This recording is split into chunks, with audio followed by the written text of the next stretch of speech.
Bismillahirrahmanirrahim. Assalamualaikum warahmatullahi wabarakatuh. Alhamdulillahi bi ni'matihi tatimmus shalihat wassalatu wassalamu ala atamil bariyat amma ba'du. Kaum muslimin wal muslimat, saudara dan saudariku, a'azakumullah taala jami'an. Kita lanjutkan pelajaran kita dari video sebelumnya tentang 10 golongan manusia di dalam menghadapi kewajiban ibadah puasa di bulan Ramadan. Kemarin kita sudah bahas 3 dan sekarang kita akan masuk ke golongan yang keempat. Model manusia yang keempat ini yaitu orang yang sudah usia renta dan pikun. Poinnya adalah di pikun. Pikun atau bahasa bahasa kita ya pikun adalah orang yang sudah masuk usia lanjut dan kemudian sudah kehilangan akal sehatnya, pikirannya, ingatannya sehingga tidak mengerti situasi dan kondisi apapun. Nah, orang yang seperti ini di dalam menghadapi ibadah bulan suci Ramadan, dia tidak wajib puasa. Para ulama menggolongkan orang yang pikun, orang yang sudah pikun itu seperti anak kecil ya yang sudah tidak bisa tamyiz, tidak mumayyiz, tidak bisa lagi membedakan mana yang baik, mana yang buruk, mana waktu yang untuk sholat dan seterusnya. Maka orang yang seperti ini gugur beban taklifnya. Sehingga dia tidak wajib untuk berpuasa dan juga tentunya tidak wajib untuk mengqadha, juga tidak ada kewajiban fidyah berdasarkan pendapat yang kuat. Ini yang keempat. Yang kelima adalah orang yang sakit. Ya, sakitnya permanen. Ya, sakitnya adalah sakit yang permanen. Orang yang sakit permanen maka dia tidak wajib untuk berpuasa. Ya, karena dia sudah tidak diharapkan lagi, tidak ada harapan lagi untuk sembuh. Ya, misalnya kanker sudah stadium berapa begitu. Dia kalau berpuasa akan lebih berbahaya untuk dirinya dan seterusnya, maka dia tidak wajib untuk berpuasa karena ada uzur. Dan orang yang seperti ini karena sakitnya permanen, tidak ada harapan untuk sembuh di kemudian waktu, maka dia juga tidak harus mengqadha, tetapi harus membayar fidyah.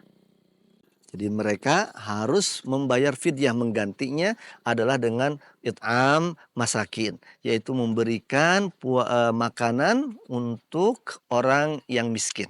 Dari setiap satu hari yang dia tinggalkan tidak berpuasa, dia ganti sedekah satu mud ya, makanan atau satu porsi makanan siap saji. Yang keenam, ya, yang keenam adalah orang yang sakit tetapi sakitnya ada harapan sembuh. Kalau tadi sakitnya permanen, ya yang kelima ini. Kalau yang sekarang sakitnya tidak permanen, artinya ada harapan sembuh. Maka orang yang seperti ini, ya tergantung sakit kondisinya seperti apa kondisi sakitnya.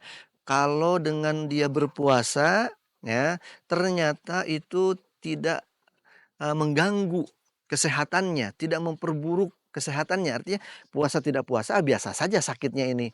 Misalnya sakitnya itu mohon maaf karena kecelakaan, patah tulang misalnya begitu.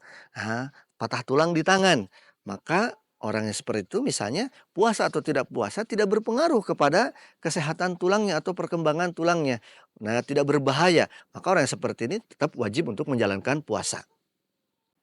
Yang berikutnya, orang sakit ada harapan sembuh yang kalau dia berpuasa, ya, dia sulit, ya, dia merasa kesusahan untuk menjalankan puasa, ya. Tetapi sebenarnya ini tidak berbahaya, tapi dia kesusahan aja, ya, sakitnya, ya, itu akan dia susah untuk berpuasa. Maka orang yang seperti ini boleh untuk tidak berpuasa, rukhsah. Ya, tetapi dia harus mengqadha di kemudian hari. Kalau dia sudah sembuh, maka dia harus qadha. Ya, faman kana minkum maridhan aw ala safarin fa'iddatun min ayyamin ukhra. Kata Allah Subhanahu wa taala, barang siapa yang sakit atau sedang dalam keadaan safar, maka dia boleh untuk tidak berpuasa dalam kondisi tadi itu. Puasa menyebabkan susah bagi dia, tetapi sesungguhnya ya tidak berbahaya, tapi susah ya. Maka kemudian dia boleh tidak berpuasa tetapi harus mengqadha, menggantinya di kemudian hari. Dan kondisi yang berikutnya adalah kondisi kalau dia berpuasa berbahaya, bikin sakitnya tambah drop. Maka orang seperti ini tentu lebih berhak untuk dia tidak berpuasa, tetapi juga dia harus mengqadha. Ya, jadi bagaimana, menimbang dirinya ini dia berpuasa atau tidak berpuasa tergantung kepada kondisi, kesehatannya, ya. Kalau itu membahayakan, maka tentunya harus, membatalkan puasanya karena kata Allah Subhanahu wa taala, "Wala taqtulu anfusakum." Kalian tidak boleh membunuh diri kalian, artinya tidak boleh membuat sesuatu yang menyebabkan kepada kematian. "Wala tulqu biaidikum ila tahlukah."